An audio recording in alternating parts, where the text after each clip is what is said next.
Hi, it's Gadget UK here again. Short video here on some pickups. These pickups, there's quite a few. Don't think I'm loaded because I'm certainly not. These are pickups over the last sort of 7, 8, 9 months. I haven't done one of these videos since about last, I don't know, November-ish, so there's a fair few. I thought I'll start with the current gen, so Forza Motorsport 5. It's pretty good. My only complaints with this, as a racing game in general, is the AI. You know, they've built this thing, I forgot what it's called, Drivatars, or they are some sort of AI that's based on the performance of how you drive. So your avatar, your Drivatar, sort of goes up against your friends and things like that. So as a result of this, you know, I got this because my friend Colin's got it and his son's got it. So, you know, I was a bit slow in sort of getting this. Really, I've had this for about 2 months now, but I eventually got it, and I thought, you know, I should be good at this. I'm usually good at racing games, and lo and behold, you know, I'm really struggling to get first place. I'm lucky if I get third place because of my friends on there. Their Drivatars just kick my ass every time, so that really cheeses me off about this game. But that aside, it's a pretty good game. You know, the graphics are brilliant, the tracks and things are really good. They recently added that to Nürburgring or whatever it's called. Which yeah, it's a pretty long track, but yeah, it's well worth looking for. Really, you get this for about 20 quid-ish. I think this is 25, but around £20 mark second hand. It's worth getting a second hand. I wouldn't buy it new unless you're a Forza fan.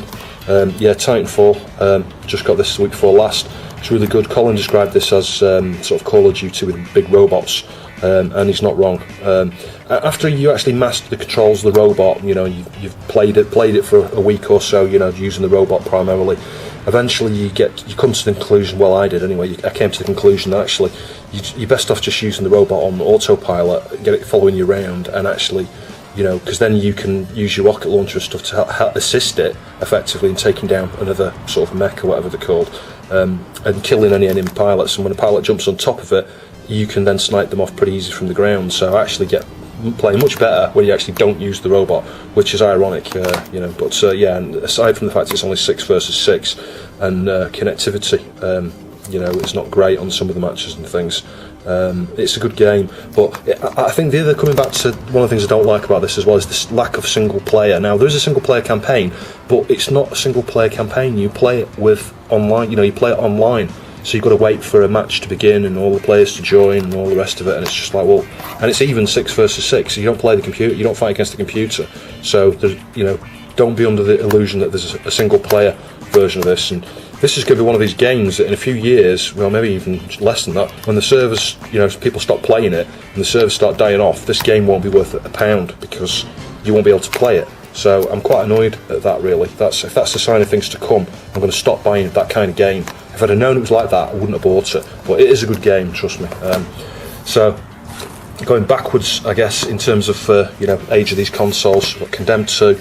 I read a few good things about that. I've played it. It's not in great condition. This was only like a few pounds. Not that impressed with the graphics and stuff. Can't really get into it. You know, I've only spent 10 minutes having a go, but I want to go another go at that at some point.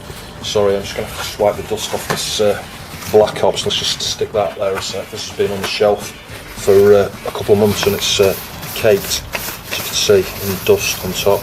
Yeah, so Call of Duty Black Ops 2 for the Xbox 360. This was about £4 or £5, I think. I'm not, you know, Call of Duty games, you know, I'm not a great fan of them. They're good, I enjoy them, you know, I like the online, you know, it's like Battlefield, really. The one thing I will say that Battlefield has an advantage over the Call of Duty games is the vehicles and things. That's what, for me, differentiates the two. Call of Duty is much more deathmatch, you know, it reminds me of Doom deathmatch, you know, you just run around like lunatics, you know, you die, you spawn, you die, you spawn, you die, you spawn, etc. But one of the reasons I got this, I mean, I've got all the other Call of Duty games. This is the one that I just completely skipped on, and I had no plans to get it. But when I got the 3D monitor, I played the Black Ops, the original Black Ops, in 3D, and I was just blown away with how amazing the game actually looks and plays in 3D. It's just a whole different, you know, feel, really. I can't get over how great that was. So that's why I ordered this, because this also supports 3D. It says there 3D support. So if that's that, it was a few, I think £4 or £5. Resident Evil 6, already had this on the PC. Yeah, it's not great on the PC, to be honest. I mean, I've had all sorts of bugs and things with it, but that's probably because I'm still on XP. But that again was a couple of pounds, so I thought, can't go wrong with that. Let's get that while we can. Halo 4, this is something I skipped past when it was out. I played Halo 3 pretty extensively, you know, both sort of the campaign over and over and over with friends and things, and played the online stuff a fair bit. So yeah, these are sort of take it and leave it, I think. You know, Halo, I used to love the Halo games. I really did, all the way up to about Halo 3. But then, you know, things have evolved, and when you go back to playing a Halo game now, my friend Adam sort of described Halo as, you know, sort of, it's an FPS with, what's the word? It's like Mario Land. It's like a Mario Land FPS. You know, it's not a serious shooter. It's like you bounce around all over the place. You know, when you jump, you do sort of bunny hops where you float. You know, you float into the air and you float back down again. And it's just, I don't know. And it's the same with the aiming and stuff. You know, the way you aim down the sights of the gun and stuff. I don't know. It just doesn't feel like a real shooter. But that said, I know there's probably a lot of people love playing the online stuff on this, and it is a good game. I've played the first sort of half hour to 45 minutes of that, and I'm enjoying that, so I will go back to that. And again, that was about £3 or £4, but I did buy this a month or two back. You know, you might find these going cheaper, then again they might be going more expensive, because a lot of people are selling off these things right now to get the latest gen. I should move this paper out of the way, it looks a bit of a mess really. This game, got it on the PC already, box is in a bit of a state there. Had this previously on the Xbox, had all that DLC on the Xbox, sold it.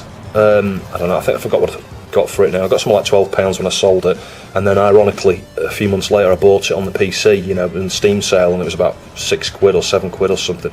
So I didn't need this, but I've just got a lot of fond memories of playing this, and I already paid for all the DLC, which is, you know, I've still effectively, you know, got license to use. So I thought, sod it, you know, I think this is like £2 or something. I thought, I'm going to get that. I really do like that game. 3 discs. It's like, I can't believe how many discs there are. You can preload it on everything, you know, on the hard disk. But it's a good game. It's a shame about the bit of the box damage there, but it's, you know, it's to play. It's not to look at. So I'm not that bothered about that really. And then on to some of the older systems. Spectrum, Alien. So yeah, really pleased with that. It's not in great condition, the box. You'll see it's got some ripples and things there, and you know the art, you know, the spine there's a little bit bent and stuff, but it's complete. You know, it comes with the manual tape. I've loaded this, played it. It's really good. It's a really good game, you know, despite the simplicity. I loaded this, first game I played. In fact, I only played it once. I only played the one time, just after I'd loaded it. But I played the short game where you start with Ripley, Lambert and Parker, I think it is, and you just basically, you know, you've got to kill the alien or get to the Nostromo, so, not the Nostromo, the shuttle, you know, I forget the name of the damn thing now, the Narcissus or whatever it is. And within it took me about 15 minutes-ish, by 15 minutes I caught the cat eventually, and the self-destruct was on, and I was like legging it for the shuttle, and I'm not kidding, I had something like 8 seconds left by the time I got on the shuttle with Parker and Lambert and launched the thing. And I only got 30% success score or something at the end, because obviously that's the worst way you can do it. The idea is to try and kill the thing, not just leave it on the ship. But anyway, that's a good game. That was I think £1, so I was really pleased with that.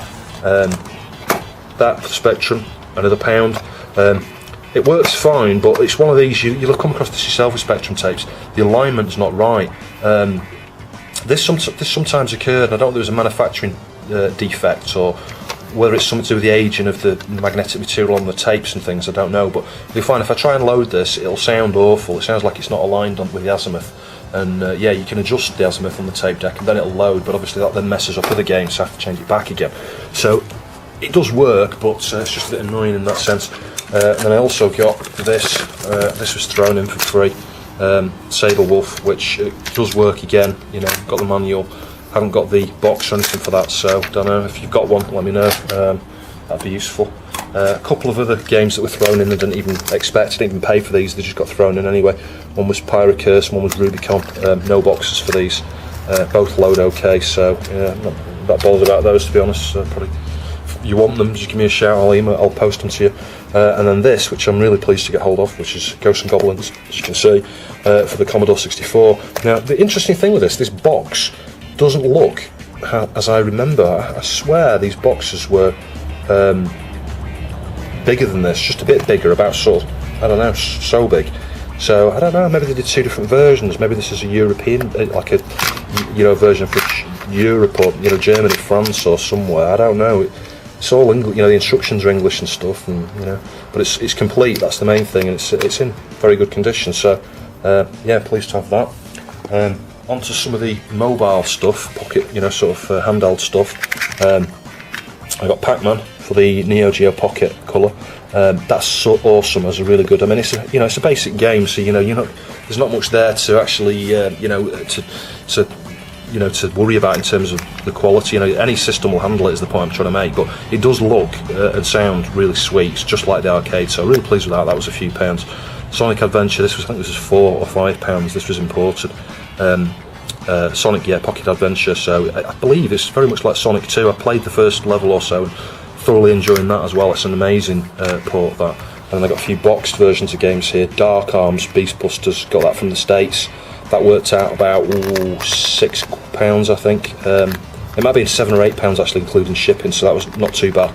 And then Metal Slug I already had. That came with my Neo Geo, but I then went and ordered Metal Slug 2, and again from the States, and that was about £7 or £8 shipped. Funny thing is, if you buy this from anywhere in the UK, even just a plain carton box like this, without all the packaging and stuff, you'll still pay about 20 quid for it. It's really hard to get hold of.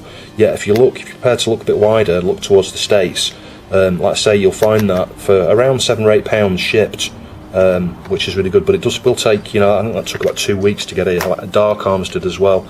So that's those. What else have I got? One for the Atari Lynx here that I've been meaning to get for ages. I've forgotten who did this. It's Matthias, isn't it? Yeah, it's a good game anyway. It's basically it's Monopoly, but it's in the theme of the Lynx. So all of the locations and things are all sort of Atari Lynx games and things. Like Rygar and Pac. You can probably see some of them on here. You can't from the screenshots, but nice, well-made card. That's Matterson. There we go. I knew it was a guy from the Atari Age forum, but you can see that top right there. But they're really nice, well-made cards. These, it's Bernard Thomas makes these. Nice chap in Germany. He's the guy who makes the flash cards and things as well.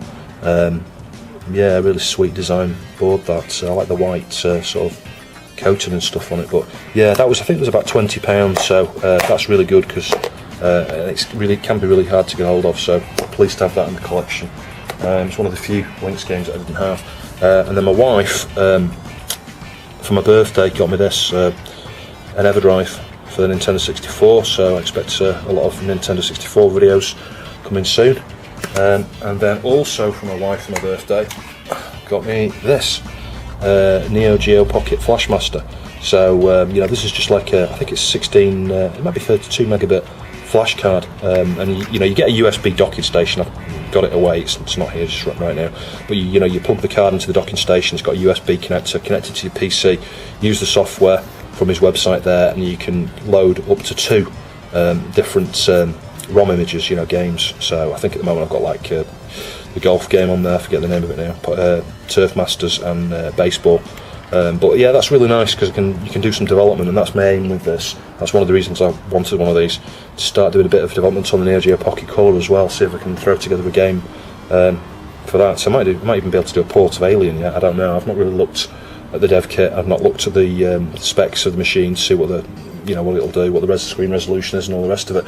But that'll be something that I will find some time for in the near future. And finally, we're into some of the really old stuff, Atari 2600 games. So Pitfall, I was really pleased to get this. This is, again, can be expensive. If you look on eBay, you'll find a boxed version or whatever. Even just a single cart like this will be about 20 quid or something. 15-20 quid. And I'm like, I'm not paying that. That's ridiculous. And I got this. I think it was about £4. It might have been £5 shipped. It was like £4 plus £1 postage. And I did get the instruction manual with it as well. So and I've cleaned all these carts up, by the way. These 2600 ones I'm about to show you. And I've played them, and it's really good. It's one of those games you can see it and you think, oh, it's a really simple game, that's so boring. But once you start playing it yourself, it's really addictive. And I played this the other day, and I got the timer down to about 8 minutes. It starts at 20 minutes and it counts all the way down. And you've got to collect, I think, 20 different lots of treasure. And I must have collected about 13 or 14 pieces of treasure. I couldn't believe how well I was doing. And I was just really getting into it, so it's surprising. The 2600 is not a system that I ever thought I would keep or want to purchase games for, because I've never owned one. I only seen one many years ago when I went to rent a friend's house, and he put something like Superman on, and it's just this block on the screen. I was like, okay, I don't really see what the fascination is. I was just like, it must have probably one of the worst games you could have showed me or something. Could have been E.T. Don't quote me. I know he had E.T. as well, so it was either that or it was Superman, one of those two. And it was just, I couldn't believe how primitive it was compared to things like the Spectrum. So I had no interest. But let's say moving on, 2600. As you'll soon see, I bought a few games for, because I've kind of fallen in love with it to a degree. That they're a good system. Despite the basic, quality of the graphics and sound. So Asteroids, yeah, that's a really good port. I'm pleased with that. The asteroids actually flicker a bit as they're spinning around on the screen and stuff, but it's identical in every way that you would expect to maybe the arcade version. So that was a few pounds.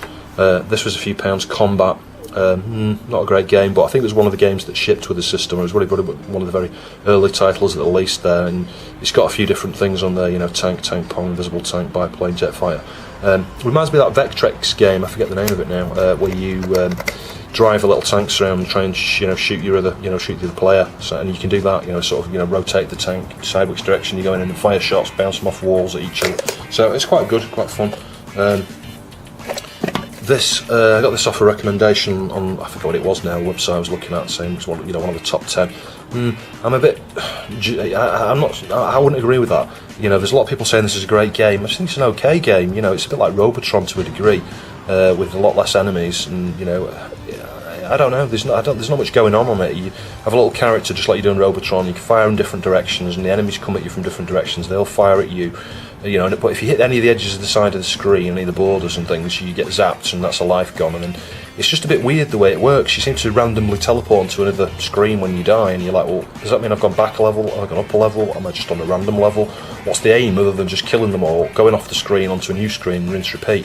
So yeah, it's a good game, but I don't know. I don't think that will hold my interest very long. Junior Pac-Man you've already seen. That's really, really good. I quite like that. Space Invaders, how could I have a 2600 and not get Space Invaders? So that was another, I think it was £3. It was £2 plus £1 postage or something. And then this one, which is really good, Defender 2. I was led to believe that the Defender had a few bugs or something. Or it's not very good. Defender's not very good, but Defender 2 is just like Defender in the arcades. So, I've played that. I played that for half an hour last weekend and thoroughly enjoyed it. So recommended. And I think that's it. So thanks for watching. I'll see you soon.